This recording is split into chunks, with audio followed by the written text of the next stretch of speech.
Magandang hapon sa inyo lahat.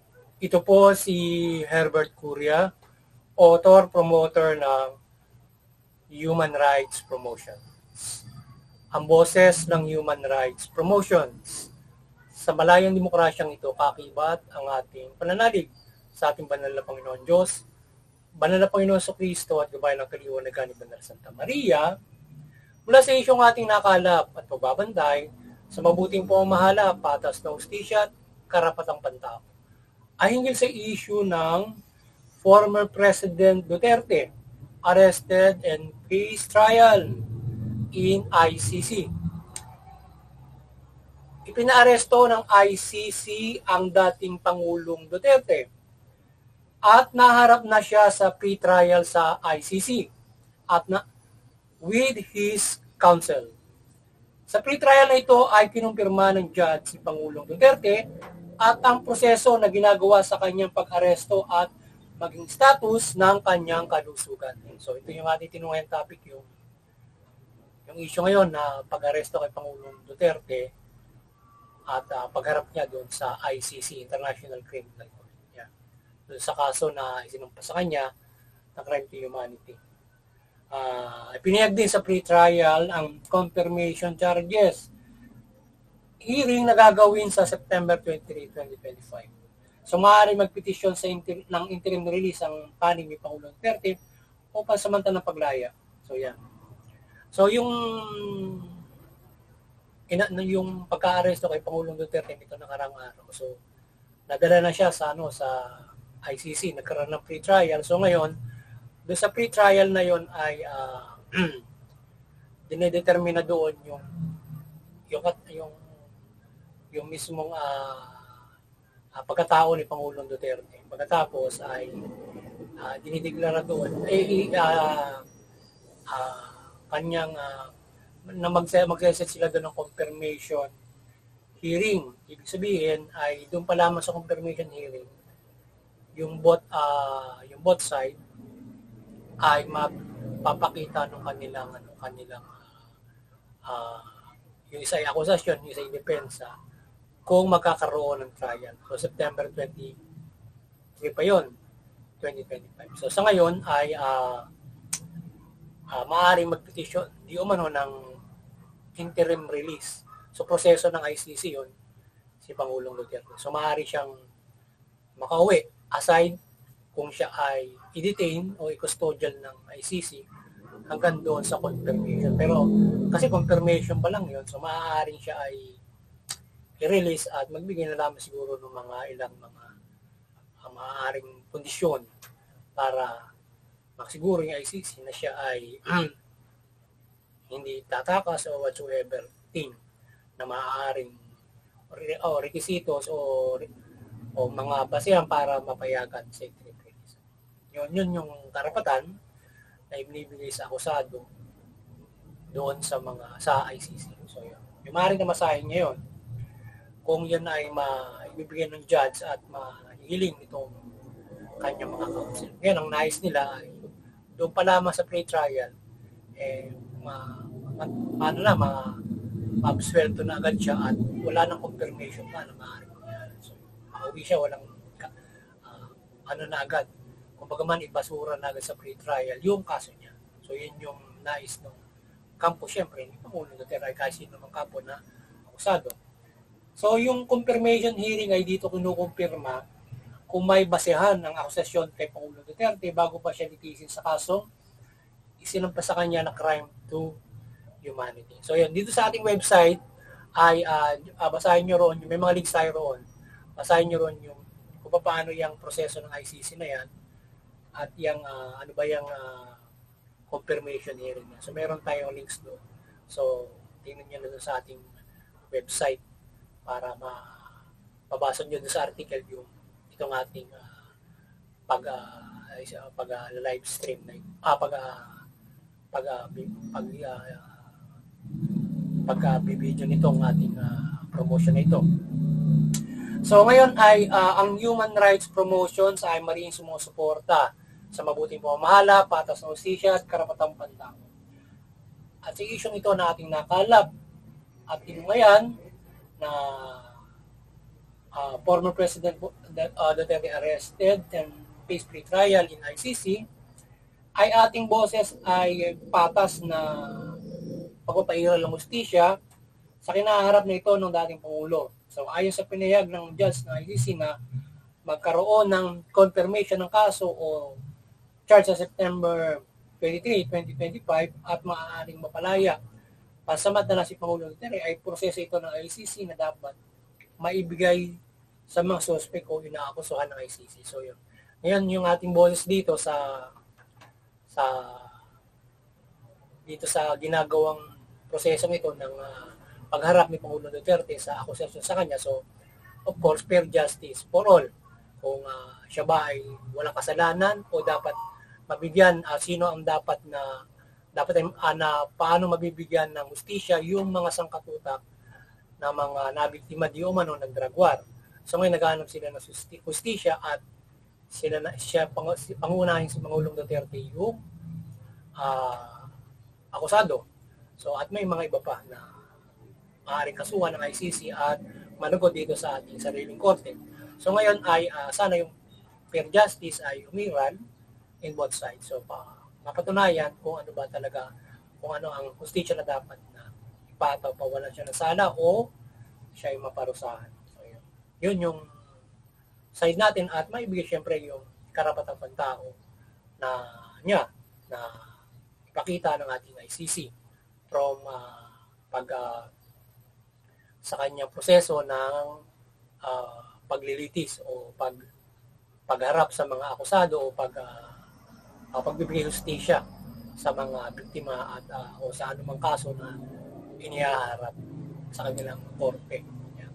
So ang pansamantalang paglaya kay Pangulong Duterte, kung ito ay papayagan ng ICC judge, ay hindi naman dapat ipagkait sa kanya. Lalo na at may kondisyon na rin ang kanyang kalusugan at sa kanyang katandaan, kailangan dito ng assistance sa pamumuhay.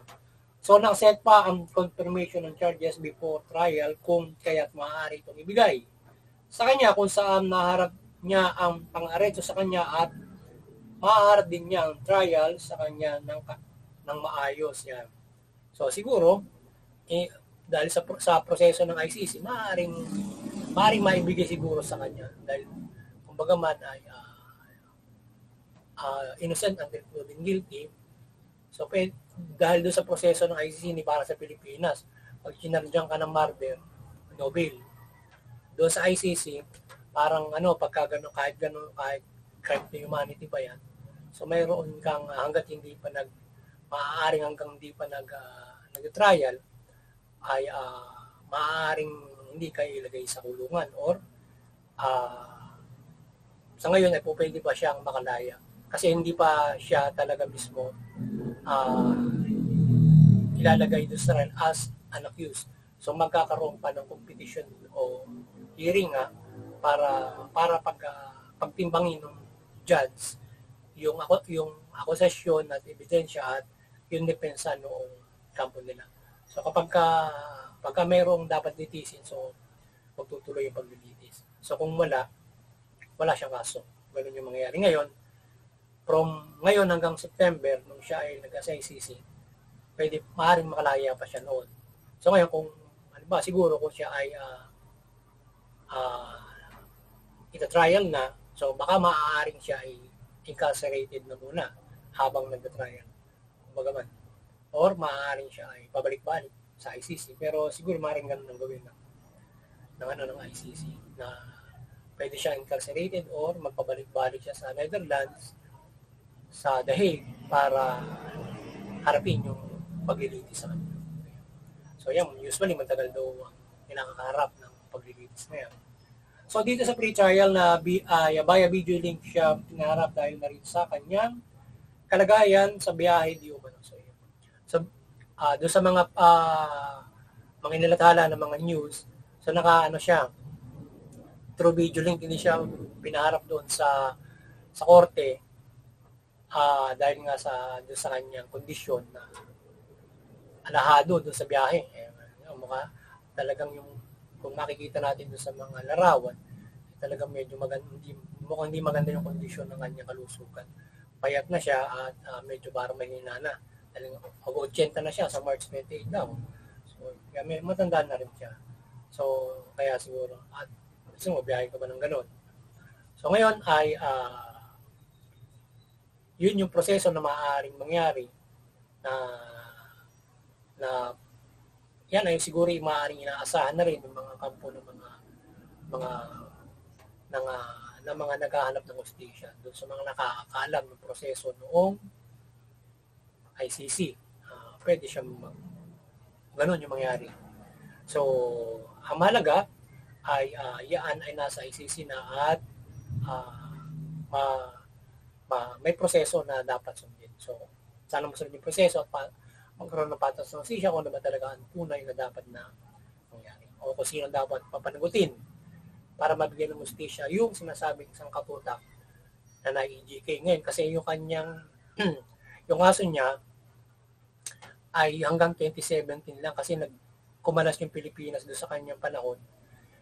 Ikinalas niya sa ICC yung Pilipinas. So yung mga nabiktima ng drug war nung hanggat hindi pa nang kumalas ang Pilipinas ay wala o hindi makakasali yun doon sa mula hanggang 2017. So ang isinali lang doon ay yung nangyari in 2016 hanggang 2017 at noong nasa Davao pa siya. So ilan yung mga parang naitala yata na mga drug killings doon. Eh siguro kung wala pang ilang mga drug killings yung maaaring hindi pumasok ng crime to humanity siguro yun. Pero kung sakasakali ay yung maging kaso haharapin niya yun.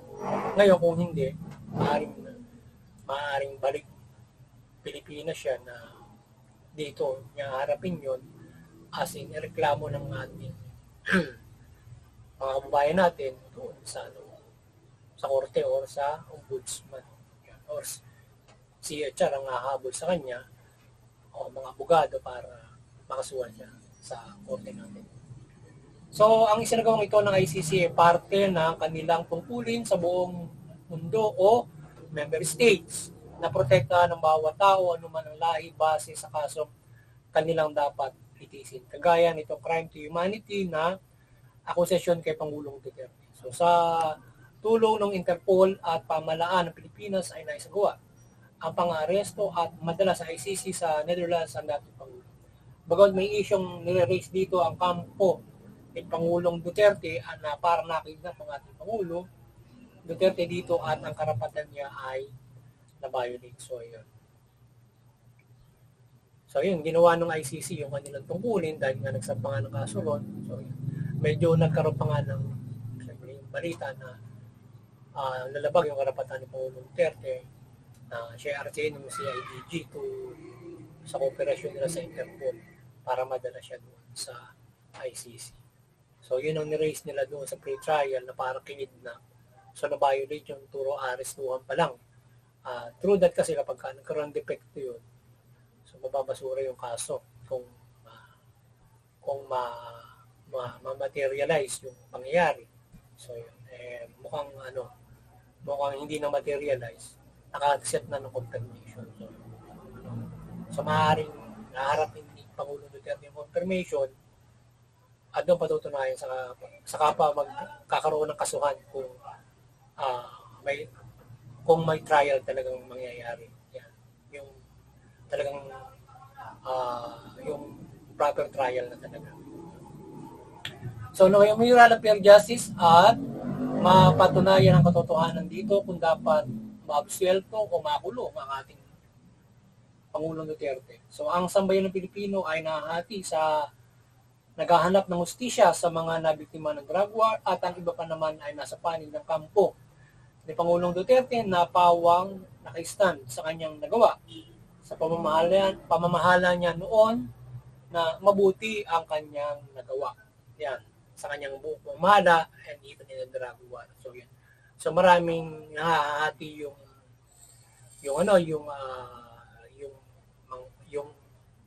opinion at pagpanig ng mga tao doon sa siyempre yung mga biktima ng drug war at mga nakikisimpatiya. So siyempre nais nila na mapakasuha sa Pangulong Duterte, makulong lahat ng mga sangkot dyan sa drug war na yan na nakabiktima.